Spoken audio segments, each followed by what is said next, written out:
Assalamualaikum warahmatullahi wabarakatuh. Selamat pagi, salam sejahtera buat rekan-rekan mahasiswa. Selamat datang kembali di episode lanjutan mata kuliah sport massage seperti itu ya. Nah, pada episode-episode sebelumnya saya sudah sedikit banyak menerangkan mengenai massage yang kemudian digunakan oleh para masseur untuk membantu kebugaran atlet dan kebugaran masyarakat.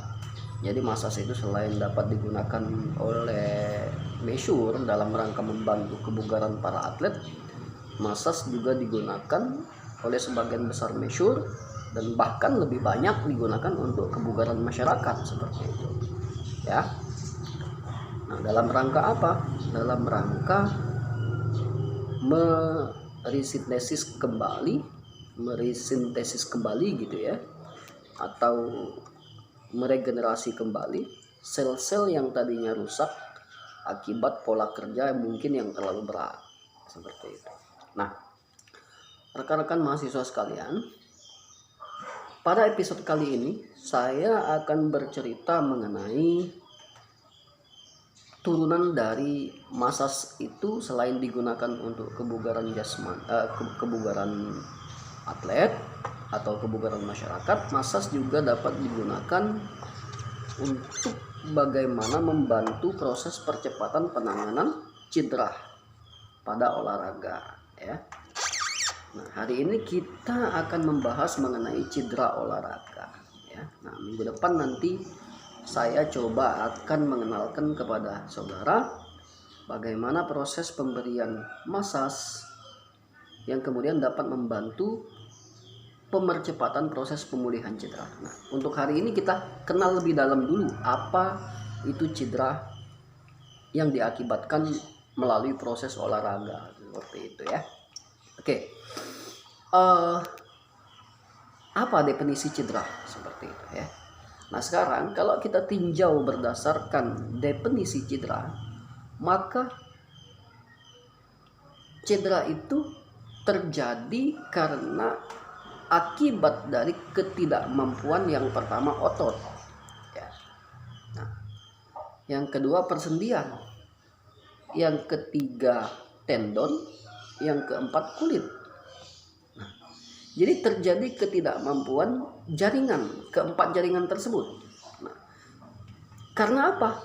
Karena pada saat digunakan untuk beraktivitas, dalam hal ini kalau kita kaitkan dengan seorang atlet ketika berolahraga, maka empat jaringan tersebut mulai dari otot, persendian, tendon, kulit itu tidak mampu menerima beban latihan yang dibebankan kepada empat jaringan tersebut ya. Paham maksudnya? Jadi ketika seorang atlet menggunakan keempat jaringan ini pada saat latihan, efek latihan yang berlebihan, beban latihan yang berlebihan itu kemudian mengakibatkan otot, persendian, tendon, dan kulit ini akan mengalami cedera. Nah, jadi itu yang dinamakan dengan cedera ya. Jadi terjadinya itu karena beban latihan yang melebihi kapasitas kemampuan keempat jaringan tersebut ya, maka terjadilah cedera ya. Saya kasih contoh cepat-cepat ya. Ketika Anda bermain sepak bola ya, seharusnya engkel kaki itu atau pergelangan kaki itu ya, kapasitas berputarnya mungkin hanya semampu sudut 90 derajat. Paham maksudnya? Jadi kapasitas dia menekuk itu hanya semampu 90 derajat.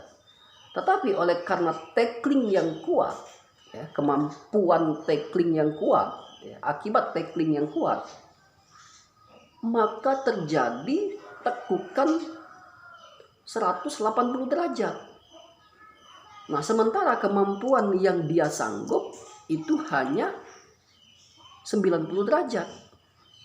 Tetapi oleh karena paksaan akibat dorongan tackle yang kuat dari musuh sehingga terjadi perputaran atau tekuan 180 derajat. Nah, ketidakmampuan inilah yang menyebabkan terjadinya cedera pada engkel kaki seseorang. Begitupun pada posisi-posisi yang lainnya, seperti itu, ya. Jadi itu kilas gambaran mengenai definisi cedera, ya.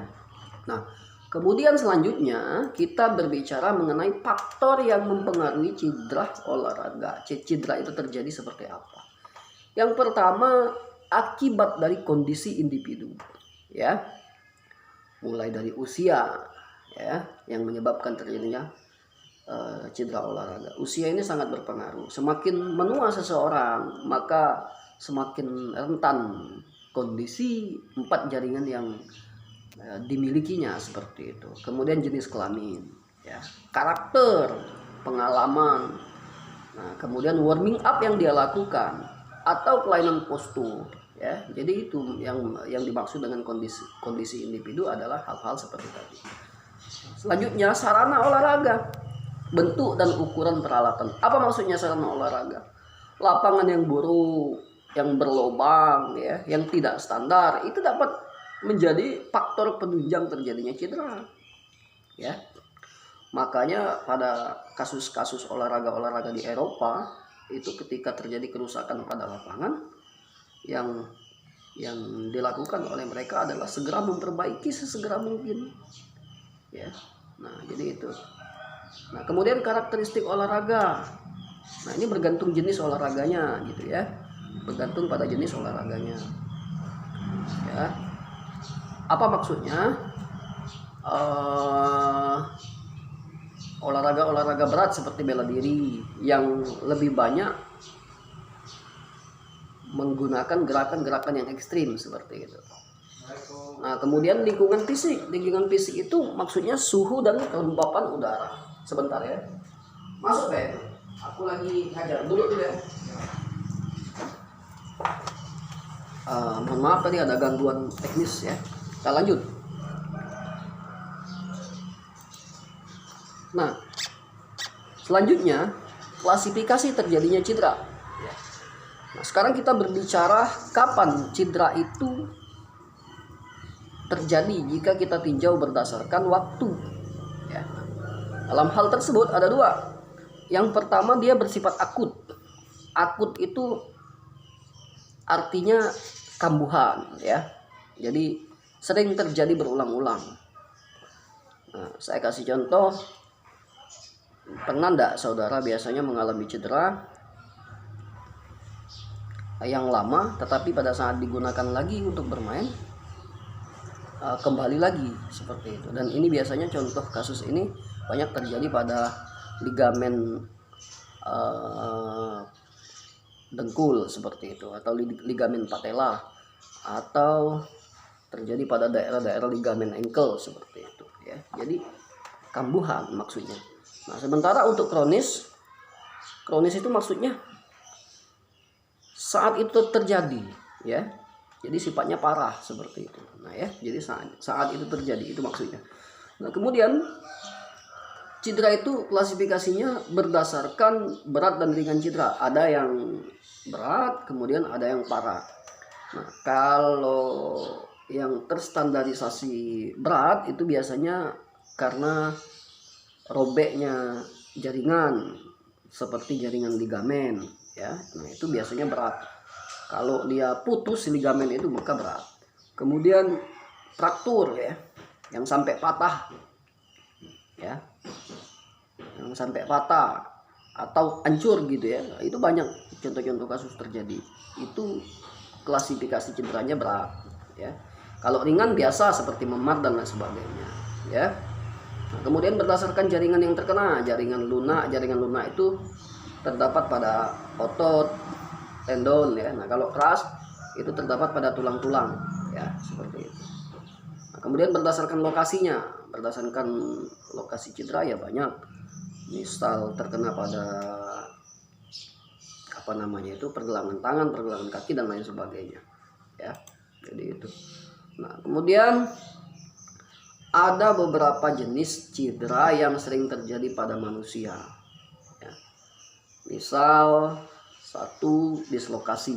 Apa maksud dislokasi? Dislokasi ini terjadi pergeseran letak sendi ya, akibat tadi beban yang diterima terlalu berat seperti itu, atau melampaui kemampuan yang dimiliki oleh jaringan tubuh kita tersebut ya, sehingga kemudian menjadikan sebagian dari persendian kita mengalami dislokasi atau pergeseran letak seperti itu ya. Jadi misal ini sendi pergelangan tangan. Nah, ketika dihantam dengan pergerakan yang berlebihan, maka dia bergeser tidak lagi pada tempatnya. Nah, ini namanya dislokasi ya. Nah, kemudian jenis lainnya dari cedera itu strain ya. Nah, strain itu merupakan kerusakan yang terjadi pada otot. Jadi kalau sebagian otot itu mengalami kerobekan, maka itu dinamakan strain ya, seperti itu.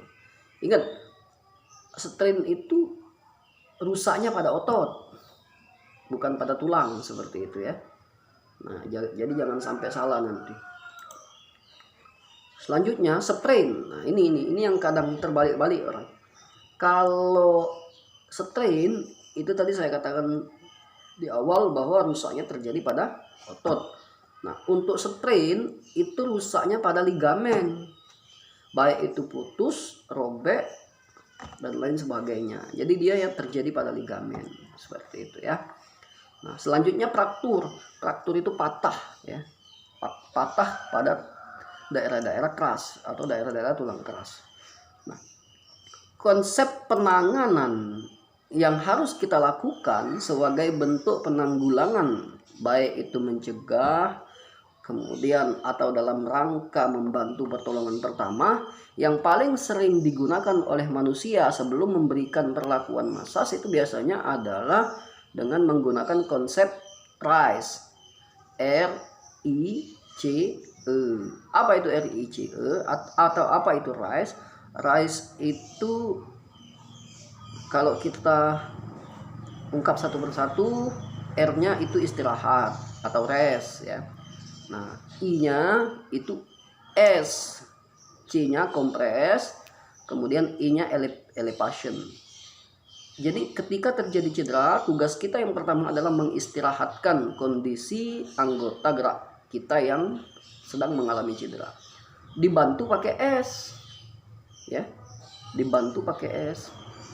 Supaya apa? Supaya jaringan yang mengalami kerobekan maka akan hilang rasa sakitnya seperti itu.